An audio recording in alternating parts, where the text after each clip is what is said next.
joined by Don Ha from Don Ha Real Estate. Don, welcome aboard. Thank you. Yeah, Don, I'd like you to give us your views on the current situation regarding the real estate market in Auckland. Well, prior to the 20% deposit announcement coming by the Reserve Bank, we noticed our inquiries were 120 phone calls a day. That's per our top agents. And then the school holiday kicked in, and then all of a sudden the inquiry dropped down to 7 phone calls in the total of two days in the weekend. And that follows like for 2 weekends in a row, the open home number drops from 5 to 10 to 15 groups down to 1 to 3 people coming to the open home. Into the inquiry is down, so we definitely noticed the difference in the market. I spoke to other agents in other regions of Auckland and they all report the same.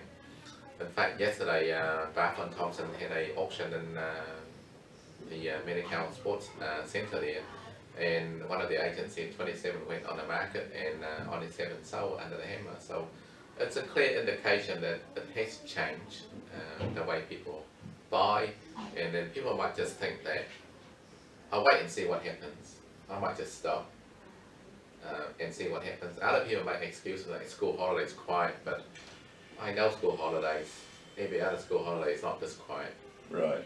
So was it sort of, so you weren't expecting it to happen like the level it has? Well, the majority of our buy in South Auckland, average price around 4 to 500,000. Majority of our buy are 5 to 10% deposit, so they either come with $30,000 or $50,000 deposit. Now to buy the same house, they've got to come with $100,000 deposit. So we are saying that everyone that walks through the door has to have 100,000. And we know they haven't got 100,000. So we hope this won't last for very long. I was going to say, Don, how long do you think it could last or may last? Is it something just a short-term cycle, hopefully? Well, I just could not believe that it's almost like an earthquake, that all of a sudden everything stops. It's exactly like that. So I hope it's coming just as quick.